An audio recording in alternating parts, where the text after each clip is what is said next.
నేను మానస గంగం. దేశవ్యాప్తంగా అప్పుడే పార్లమెంట్ ఎన్నికలు ఆల్రెడీ 2 విడతలు జరిగిపోయాయి. ఇంకా 5 విడతలు జరగవలసి ఉంది. మన 2 తెలుగు రాష్ట్రాలలో మే 13వ తారీఖు ఎన్నికలు జరగవలసి ఉంది. ఈ హడావిడిలో చాలా సంవత్సరాల నుండి హిందువులు కోరుతున్న ముఖ్యంగా 3 విషయాలను ఏ హిందూ సంఘాలు కానీ ఈ సమయంలో ప్రస్తావించలేదు. దేశంలోని వివిధ రాష్ట్రాలలో వేరు వేరు పేర్లతో పిలువబడే దేవాలయ ధర్మదయ శాఖను రద్దు చేసి హిందూ దేవాలయాలను హిందువులకే అప్పచెప్పాలి. గతంలో మన దేశాన్ని పాలించిన బ్రిటిషర్లు 1863లో రిలీజియస్ ఎండోమెంట్ యాక్ట్ అనే చట్టాన్ని అమలు చేసి మన దేవాలయాలను ప్రభుత్వ ఆధీనంలోకి తీసుకొని దేవాదాయ సంపదలను దోచుకున్నారు. ఆ దోచుకోవటం దాదాపు 160 సంవత్సరాల క్రింద మొదలై నేటికీ కొనసాగుతున్నది. నాడు పరాయివారు, నేడు మన ప్రభుత్వాలు, అంతే తేడా. కానీ దోచుకోవడం మాత్రం కామన్. దేశానికి స్వాతంత్రం వచ్చింది, కానీ మన దేవాలయాలకు ఇంకా రాలేదు. ఇది హిందువులందరూ సిగ్గుపడవలసిన విషయం.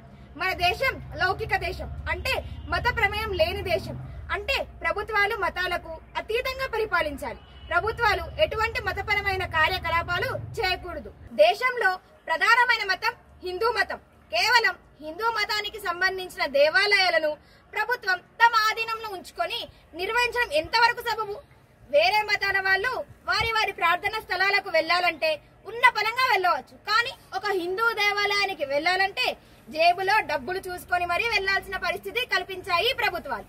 దీని ద్వారా ఎందరో హిందువులను గుడికి రాకుండా ధర్మానికి దూరం చేస్తున్నాయి ఈ ప్రభుత్వాలు.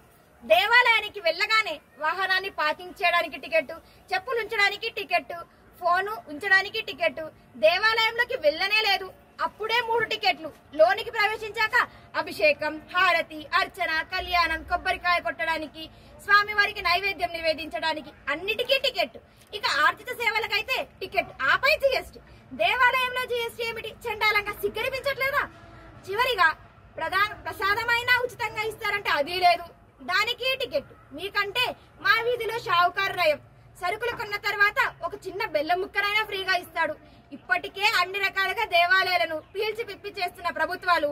మొన్న కర్ణాటకలోని కాంగ్రెస్ ప్రభుత్వం దేవాలయ ఆదాయంపై 10% పన్ను చెల్లించాలని చట్టం చేసింది. కానీ బీజేపీ పార్టీ అడ్డుకోవడం వలన ఆ చట్టం ఇప్పటికైతే ఆగింది. పోనీ మీరేమైనా సరిగ్గా నిర్వహిస్తున్నారంటే అది లేదు.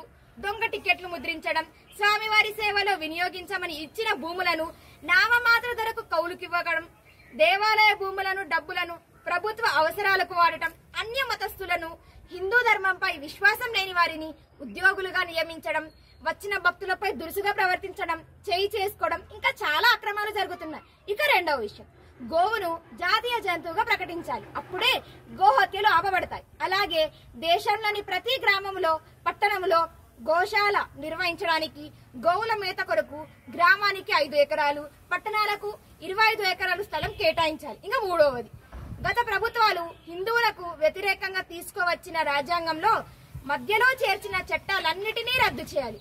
ఇవన్నీ కేవలం ఒక బీజేపీతోనే సాధ్యం. దయచేసి హిందూ బంధువులందరూ ప్రస్తుత సమయంలో మీ ఊరికి, పట్టణానికి ఎన్నికల ప్రచారంలో భాగంగా వచ్చే కేంద్ర నాయకులు, మోడీ గారు, అమిత్ షా గారు లాంటి వారికి, కేంద్ర మంత్రులకు, రాష్ట్ర నాయకులకు, కిషన్ రెడ్డి, బండి సంజయ్ లాంటి వారికి, బీజేపీ ఎంపీ అభ్యర్థులకు అందరికీ ఎక్కడ పడితే అక్కడ ఈ 3 విషయాలను పేపర్ పై వ్రాసి వారు అధికారంలోకి రాగానే వీటిని తొందరగా అమలు చేయాలని మన ఆవేదనను వ్యక్తం చేయండి. దయచేసి హిందూ బంధువులందరూ వీలైనంత ఎక్కువగా ఈ వీడియోని షేర్ చేసి బీజేపీ పార్టీకి ఓటు వేసి మన హక్కులను సాధించుకుందాం. ఇది ఒక్క బీజేపీ పార్టీతోనే సాధ్యం. అబ్కి బార్ 400 బార్ మోడీ సర్కార్. భారత్ మాతా కి జై. భారతీయ జనతా పార్టీ కి జై.